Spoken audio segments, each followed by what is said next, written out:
va faire sans filet. Ça tourne les gars? Anto, ravi de te voir ici.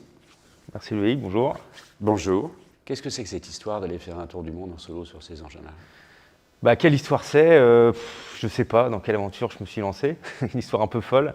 Je pense que ces bateaux sont aujourd'hui faits pour faire ce genre d'exercice. Ça va être une première, mais je pense qu'ils sont à maturité pour faire cet exercice. Ouais. Pour le coup, ce bateau-là l'a déjà fait. Pour le coup, il l'a déjà fait, mais il n'était pas en mode vraiment volant à ce moment-là. Donc il avait des bébés foils. Mais aujourd'hui, vraiment, François l'avait modifié pour le mettre vraiment en mode volant. Donc il n'a pas refait le tour du monde en mode volant comme aujourd'hui. Revenons à ton histoire, à toi. Tu as démarré comment? Et moi, j'aime bien savoir depuis tout petit. T'étais où depuis tout petit? T'es né où? Alors moi, je suis de Plérin, dans les Côtes-d'Armor. Encore en Breton. Voilà. Vers 8 ans, journée extrascolaire, le mercredi après-midi, on pouvait faire du char à voile sur nos grandes plages en Bretagne Nord. Et de l'optimiste. Et puis, ça a été une découverte. Il y avait un sentiment de liberté. Et ça m'a vraiment plu. Mais ta famille naviguait? Non, pas du tout, justement. Alors, personne de ma famille navigue. J'ai l'habitude de dire, on est plutôt des terriens, quoi. C'était le vilain petit canard qui est parti dans la Et grande qui mare. est parti là-dedans, voilà. Donc tout le monde se posait la question, mais qu'est-ce qu'il va faire sur l'eau, quoi? Parce que personne n'a mis les pieds sur l'eau, quoi. Et après l'optimiste? Et après l'optimiste, j'ai continué, j'ai fait du laser, j'ai fait du 4-7, voilà, le cursus olympique un peu classique. Là, j'avais 18 ans. Et là, j'ai envoyé des mails sur Internet à tous les grands skippers du moment en disant « Je veux travailler dans une équipe de multicoques, qu'est-ce qu'il faut que je fasse ?» Et franchement, tout le monde m'a répondu, donc soit va à l'INB, fais ceci, fais cela, et donc il y avait une personne, un Yvan Bourgnon, qui m'a répondu en disant ok, viens faire un stage chez nous, chez Brossard. Ah oui. C'était au mois d'été, Okay. au mois d'août. À la fin de mon stage, j'ai commencé à travailler sur le trimaran Sodebo avec Thomas Coville. Ok. Voilà, en tant que préparateur, jeune préparateur, hein, donc tu passes pas mal de balais.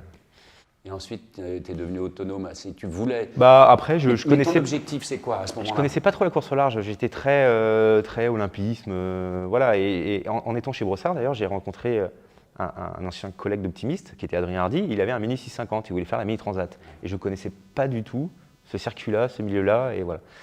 Et ça m'a plu. Et j'ai voulu créer un projet Mini, donc. Voilà, j'ai commencé à essayer de faire des régates en mini et ça m'a amené à faire aussi un peu du Figaro. Alors, et qu'est-ce qui t'a amené directement à un ultime? Enfin, directement. Bon, là, on voit à peu près. Ouais, donc par contre, au final, avant de faire du Figaro, j'ai fait pas mal de multicoques parce que c'était compliqué de trouver des sous pour faire du Figaro. Et donc, j'ai pas mal fait de multi en tant que préparateur, navigant. Donc, j'ai fait plusieurs traversées de l'Atlantique en convoyage. Et après, j'étais régleur en grand voile sur Sopra Group. Donc voilà, j'ai plus goûté au final à 20 ans, 22 ans au multicoque. Et donc aujourd'hui, je suis content, c'est un peu le retour à mes premiers amours en fait. Enfin, mes deuxièmes amours. Mon premier amour, c'était l'optimiste. Ça reste l'optimiste. Pour moi, révélation. j'ai toujours dit, il y a les deux bateaux les plus beaux au monde, c'est l'optimiste et l'ultime. Ah oui, c'est bien ça. Mais même visuellement, je trouve qu'un optimiste, c'est juste magique vrai. avec sa petite livarde. Enfin, voilà, Mais c'est vrai, hein, ce qui est fascinant, c'est ce que tu viens de décrire. Les mômes qui découvrent cette liberté, cette responsabilité aussi, à la barre d'un petit engin. Ouais. Sans l'autorité, avec une certaine liberté, c'est vrai, mais malgré tout, un peu de contrainte. Mais je pense que la série où il y a le plus de niveaux au monde, c'est un optimiste. Après, ils choisissent le catamaran, le 470, ils se dispatchent, mais là où c'est vraiment concentré, condensé, c'est un optimiste. Pour moi, c'est vraiment un niveau... Mais tu es un compétiteur né quand même, toi, tu voulais te bagarrer un peu ou en Ouais, je suis pas très convoyage. Enfin, je me souviens. Pourtant, tu en as fait beaucoup. J'en ai fait beaucoup, parce qu'il faut bien passer par là, mais en convoyage, il manquait de choses. Tu as fait combien? Tu as fait des tours du monde J'ai fait mon premier cet hiver, avec Biotherm sur J-Ocean Race. Mais tu as fait toutes les étapes? Et j'ai fait tout le début jusqu'au Brésil. Je suis rentré pour faire ma qualif en ultime, et je suis reparti pour la fin de The Ocean Race. Et là, tu repars au même endroit, mais en solo. Voilà. Même Après, c'est mon premier tour du monde en ultime en solitaire. Mais je suis quand même content d'avoir fait le tour du monde avec Biotherm, d'avoir senti un peu l'atmosphère du sud, la grisaille, la longueur, la houle, le vent, parce qu'on parle tout le temps du sud, mais c'est pas drôle tant tous que les tu n'y es jours. pas, c'est pas drôle tous les jours. Et puis, en fait, non, il y a quand même des choses qui m'ont rassuré un peu d'y aller. Enfin, des fois, on en fait des caisses sur certaines choses, et en fait, ça va. Je m'attendais à pire. Tu fais beaucoup de préparation en solo? Tout début de saison. Vous faites du faux solitaire souvent? Moi, j'ai fait que du vrai. Tu fais que du vrai? Ouais, ma qualif, j'ai fait en vrai, et c'était un choix avec le team actuel, avec Yves Leblévesque aussi, parce que j'avais envie de ça. Je suis toujours parti une semaine tout seul sur le bateau, ou 2-3 jours. Voilà. Donc j'ai fait ma qualif pour la Route du Rhum en tant que skipper remplaçant. Ma qualif pour le Tour du Monde solo, j'étais à chaque fois vraiment tout seul. Et est-ce que tu as des moments, tu as déjà vécu des moments un peu difficiles sur ce bateau-là? Calif en solitaire, où j'ai eu 2 moments un peu chauds. Le premier, c'était, j'étais sous petite Génac dans 25-27 nœuds de vent, j'avançais à 30-35 nœuds, j'avais un riz, et puis je dormais, peinard, dans la nuit noire, je dormais dans la banette. Tranquille. Voilà. Et le pilote, sans rien dire, il se coupe. Ah, pas bien ça. Donc le bateau, il part au lof. Ouais.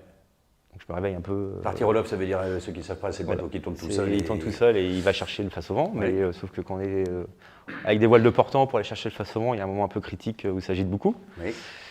Et donc, un peu étonné, le bateau très penché, nuit noire, qu'est-ce qui se passe? Et donc il a réussi à se mettre face au vent, le bateau, voiles qui battent, 1h30 pour rouler le petit Génac, face au vent à contre, enfin bref. L'autre moment chaud que j'ai eu, c'était, j'ai tapé quelque chose dans l'eau qui était très gros et très lourd, et j'ai endommagé un foil, voilà, où j'ai perdu le foil. 6 tonnes d'eau dans le flotteur, tout ça. Et ça, c'est justement la plus grosse angoisse de n'importe La plus grosse angoisse, c'est de taper quelque chose qui traîne dans l'eau et qui flotte. Et voilà, mais en fait, il ne faut pas stresser non plus là-dessus. Ça ne sert à rien d'y penser, parce que sinon, tu vis mal et tu vis plus, quoi. Et tu prends plus de plaisir à naviguer. Il faut juste se forcer à dormir les pieds en avant. Toujours avoir une main pas très loin devant, pas mettre sa tête à 10 cm d'un meuble de winch en permanence. Voilà, pourquoi pas être casqué ou des choses comme ça, mais il ne faut pas y trop réfléchir, ça ne sert à rien. Quand on dit que oser, bon déjà vous n'êtes pas beaucoup à pouvoir le faire, mais le dosage, tu ne crois pas que c'est la chose la plus intéressante et la plus importante à pouvoir... Sur un exercice comme ça, le dosage, je pense que ça va être essentiel même. Je pense que ces bateaux-là, aujourd'hui, tout le monde navigue avec un certain rythme, que ce soit sur les routes du Rhum, sur les Transat Jacques Vabre. Le rythme sera sûrement différent sur ce tour du monde. Et il va falloir essayer de trouver le juste milieu entre le côté bon marin, compétiteur. Il va falloir jongler un peu entre les deux. Mais c'est toujours l'objectif principal étant de finir, si possible. Moi, je me mets un deuxième objectif personnel. C'est quand même d'essayer, enfin, je ne vais pas y aller coûte que coûte, mais s'il y a moyen ce serait la cerise sur le gâteau de réussir à boucler ce tour du monde sans escale. Parce qu'aujourd'hui, on a le droit de s'arrêter. Ouais. C'est des grosses pénalités, hein. On est obligé de rester au moins 24 heures, donc on ne peut pas... se racheter une boîte d'Haribo en Australie et repartir 30 minutes après. Mais voilà, de boucler la boucle, ce tour, en plus sans faire d'escale, ça va être génial. Ce serait ma petite victoire. C'est quand même l'aventure d'un tour du monde qui t'intéresse plus que le résultat. Il faut finir l'aventure d'un tour du monde bouclé. Pour moi, ce genre d'exercice, c'est l'aventure du tour du monde bouclé aujourd'hui. Le résultat, il y a tellement d'aléatoires, d'imprévus, que ce soit sur ton bateau ou sur le bateau des concurrents, que commencer à... Et puis je ne suis pas dans une posture aujourd'hui où je peux dire j'y vais pour gagner ou faire un podium. Voilà. Là aujourd'hui, moi c'est prendre plaisir, essayer de faire des belles trajectoires, faire avancer le bateau intelligemment, assez vite, tout le temps et régulièrement surtout, pas avoir des journées où tu es à 103% de la polaire à fond et puis d'autres journées tu dors et tu es sous-toilé. La polaire, c'est pas ce qui sert à tenir chaud, hein, je précise sur tout le monde. Il y en aura aussi dans le sud, mais... Il faut expliquer un petit peu. La polaire, c'est les possibilités de vitesse, du bateau théorique. En possibilité de vitesse théorique, tu es un petit peu en dessous. Possibilité de vitesse théorique, on est un peu en dessous des tout derniers bateaux, forcément. Mais pour le coup, sur un parcours comme celui-là, mais je pense que les vitesses, elles se nivellent un petit peu plus. Plus la route est longue, plus le parcours est long, plus les vitesses se nivellent entre les concurrents. Le but, c'est déjà de boucler ce tour du monde, de faire une belle trajectoire, de prendre plaisir, de ramener plein de bons souvenirs, que ce soit pour moi ou pour l'équipe, plein de belles images. Et partager, ouais. Il y a du routage, enfin, il y a de l'assistance personnalisée. Ah, du routage, ouais, complètement. On a vraiment dessus la terre qui nous route. Alors, ils ne nous autopilotent pas, hein. Ils ne nous disent pas tu vas à gauche, tu vas à droite. Moi, je sais que je suis quelqu'un qui aime bien faire tourner des fichiers, regarder où je veux aller et pas suivre une trajectoire bêtement. Donc eux, à terre, ils ont beaucoup plus de facilité pour télécharger plein de fichiers, des images satellites, des images de masse nuageuse, les icebergs, voilà, toutes ces choses-là. Et voilà, donc ils nous mâchent beaucoup de travail, mais je pense que la réflexion, et pour tout le monde, hein, on aura notre réflexion aussi à dire, bah non, là je pense qu'il ne faut pas faire ça, il faut faire ça. Voilà, donc c'est une sorte d'échange et de dialogue avec l'équipe routage à terre. La gestion du sommeil sur ce type d'ultime? Gestion du sommeil, que ce soit l'ultime ou d'autres bateaux. Oui, ça ne change pas grand-chose. Ça ne change pas grand-chose en fait. Tu es à l'écoute du bateau. En course au large, la gestion du sommeil, c'est sûr qu'elle est importante, mais il faut surtout se connaître soi-même et apprendre comment soi-même on fonctionne. Est-ce que le facteur vitesse et paradoxalement confort quand même, parce que j'ai l'impression que ces bateaux sont paradoxalement un peu plus confortables qu'ils ne l'étaient et plus confortables que les IMOCA d'aujourd'hui. Est-ce que l'endormissement est aussi facile Alors, malgré c'est quand même beaucoup plus dur à haute vitesse. Ouais. Alors, c'est très bruyant. Avec les ultimes, l'avantage, contrairement à un IMOCA, c'est que ça tape pas trop. Voilà. Alors pour s'endormir, moi j'ai remarqué que tu peux pas dormir en ultime de suite. Tu dis, bon, tiens, je vais aller me coucher. Tu es obligé de regarder le pilote, Exactement. regarder, voir comment ça se passe pendant 1 heure, mais voire 1 heure et demie. D'attendre qu'il y ait eu des risées, est-ce que ça lève beaucoup la patte? Non, voilà, essayer d'être vigilant. Et là, au bout d'1 heure, 1 heure et demie, tu dis, je vais mettre dans la bannette. C'est encore un autre dossier, donc tu es là, ouais, c'est bruyant, hop. Et là, tu refais encore une demi-heure ou 3/4 d'heure, en mode plus près des écoutes, mais dans la bannette. Et je pense que au fur et à mesure de la course, tu t'endors de mieux en mieux. Exactement. Et voilà, et c'est sûr que le problème, ça va être la première semaine. Par contre, le fait de s'allonger et d'oublier la course, déjà, enfin, pendant une demi-heure, tu t'allonges, ou tu écoutes de la musique ou pas, et juste tu reposes ton corps. Tu mets On du parlait casque de décoration tu mets tout à l'heure. du casque anti-bruit ou des choses comme ça? J'ai un casque anti-bruit, ouais. Mais qui ne te coupe pas tous les bruits. En fait, ça coupe pas tous les bruits. Oh, ouais. On dirait que c'est fait pour. Ça enlève vraiment tous les bruits qui servent à rien. Ouais. Les bourdonnements, C'est étonnant. Hein. des galopants, tous les bruits un peu parasites. Et par contre, tous les petits bruits aigus de casse, si tu tapes quelque chose, ça, tu les entends bien avec les casques anti-bruit. Tu te souviens du nombre de fois où tu t'es dit que tu te demandais ce que tu faisais là? Peu importe le bateau. Hein. Oui, je pense que c'est arrivé. Ça a duré à chaque fois 1 seconde, et ça a dû arriver 200 fois, quoi. En fait, c'est souvent quand il y a de la mer et ça tape. Et, voilà. Et donc, tu n'avances pas. Et quand le bateau a mal, non? Et quand tu sens que le bateau a mal et tu n'avances pas, et tu te dis, mais qu'est-ce que je fais là, quoi?